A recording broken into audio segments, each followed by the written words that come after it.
Udi, thank you very much. Great to be back with my friends at INSS. I'm sorry it's virtual, but I look forward to us resuming in person next year. Um, the team asked me to talk a little bit about what's the biggest global trend I see going on right now. And I think the biggest global trend I see going on right now is that the world isn't just flat, it's actually fragile. The world's gotten really fragile. Fragile. Why do I say that? Well, when the pandemic began last year, I started looking around at what I've been doing for the last 20 years or so as a columnist and reporter. All I'd actually been doing is covering pandemics. Pandemics have become us. How so? Well, first there was the 9/11 pandemic, geopolitical pandemic.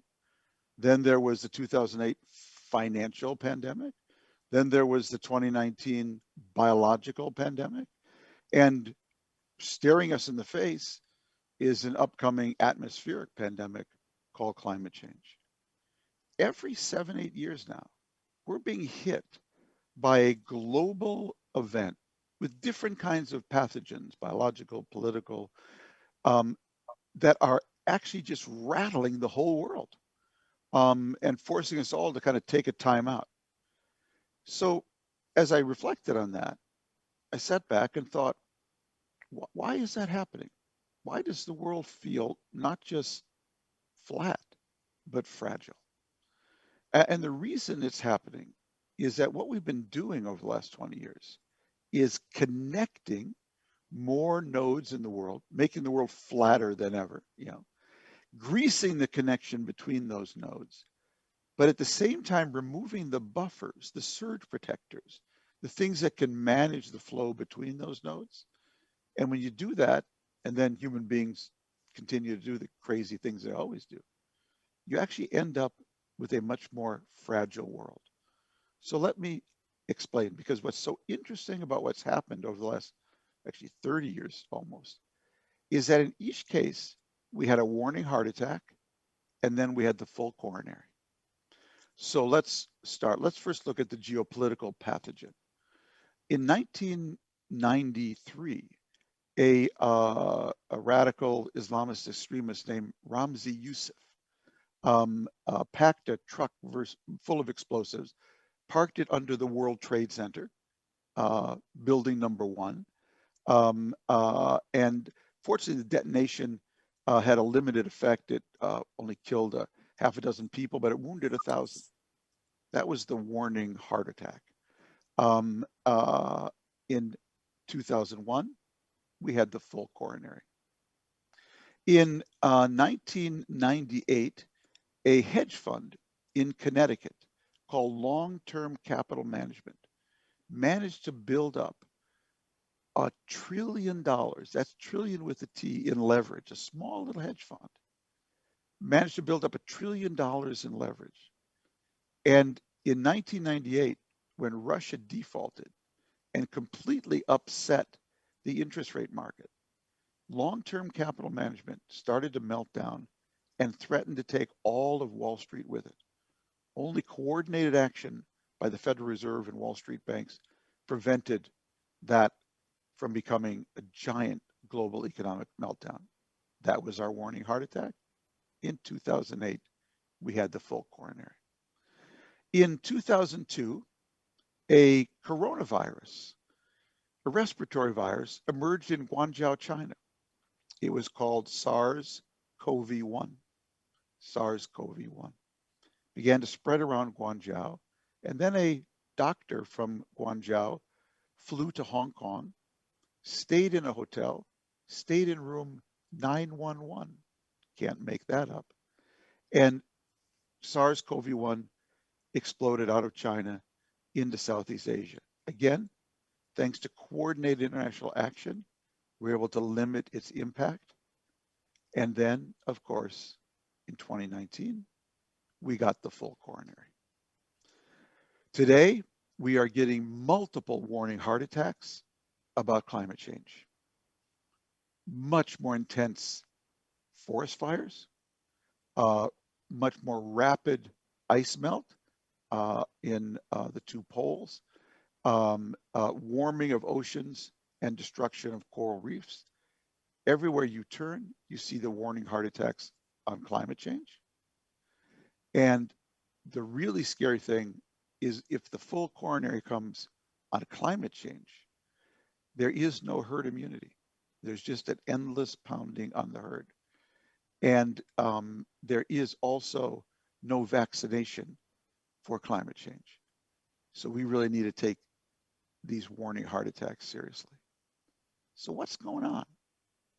In each of these cases, we had a warning heart attack we ignored, and then we got the full coronary. Well, what's going on, as I said, is that we are wiring the world. People stop me and ask me, Friedman, is the world still flat? Oh, baby, it is flatter than ever. We are wiring more places than ever before. We're greasing the connections between those places, making the connections faster than ever before. But then what are we doing? We're actually removing at the same time the buffers, the filters, the surge protectors that can manage the flow between all these nodes and prevent instability or craziness in one corner from transmitting to the whole system. So where did SARS-CoV-1 happen? It happened in Guangzhou. Why did it happen there? Because rapid development and urbanization in China began to invade more and more wilderness areas. And when that development happened in these wilderness areas, what the developers did was basically kill the apex predator in each of these ecosystems and leave behind just the generalized species of bats, rats, and primates who can live in degraded ecosystems. Now, these bats, rats, and primates actually evolved over millennia. They co-evolved with these coronaviruses. They co-evolve with these viruses over many, many years. But when we then come in, kill the apex predator, these then generalized species proliferate. Then the Chinese would actually hunt these species, bring them into wet markets in places like Guangzhou and Wuhan, where they would be sold alongside domesticated meat, and where one of these species would either bite a domesticated animal, bite a human being, or be bitten into by a domesticated animal or human being. And suddenly these coronaviruses that evolved in the wilderness, never meant to be exposed to human beings, jumped zoonotically from these generalized species into humans. In 2002, that's what gave us SARS-CoV-1.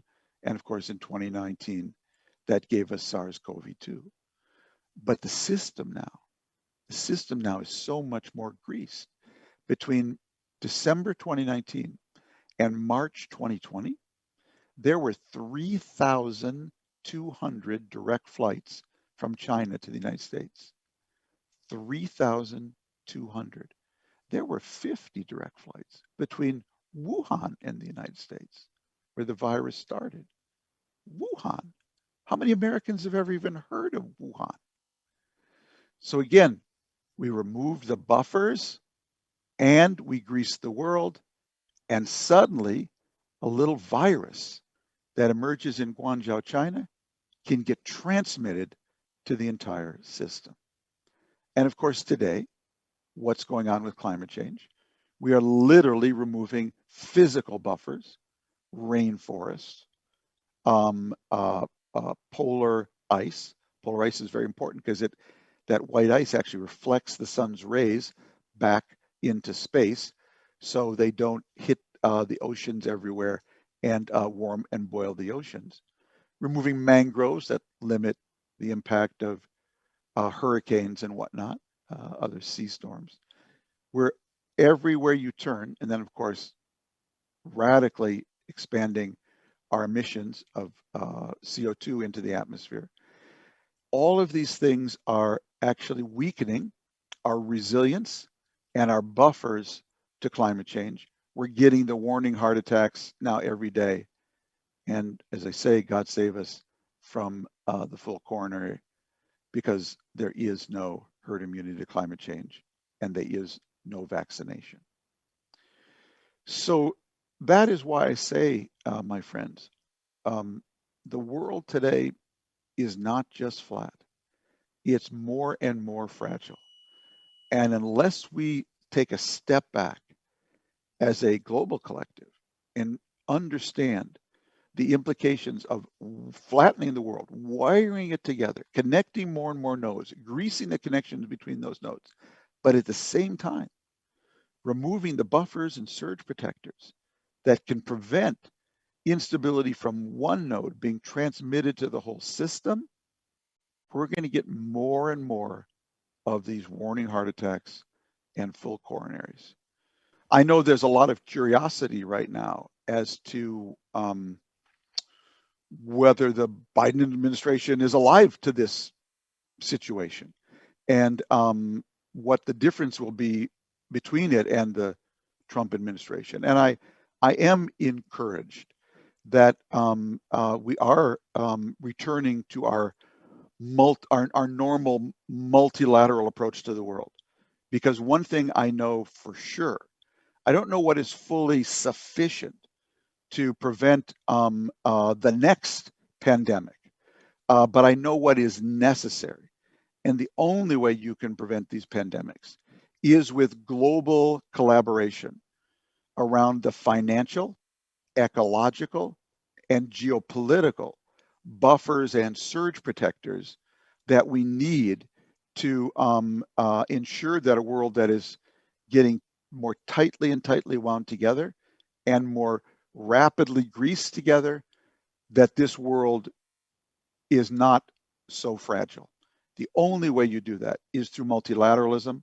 And while it's still very early in this administration, I think the fact that it is returning to the Paris Climate Agreement, the fact that it wants to work with allies on financial regulation, the fact that it wants to work with allies in dealing with global geopolitical issues, I am encouraged that at least we're going to put in place the diplomatic structures again to try to manage this world in a way that it can get flatter without becoming more fragile, without taking really conscious and intentional efforts to preserve our surge protectors and strengthen our regulatory buffers. Our world is not just going to be flatter, it's going to be so much more fragile. Thank you very much. Great to be with you all again.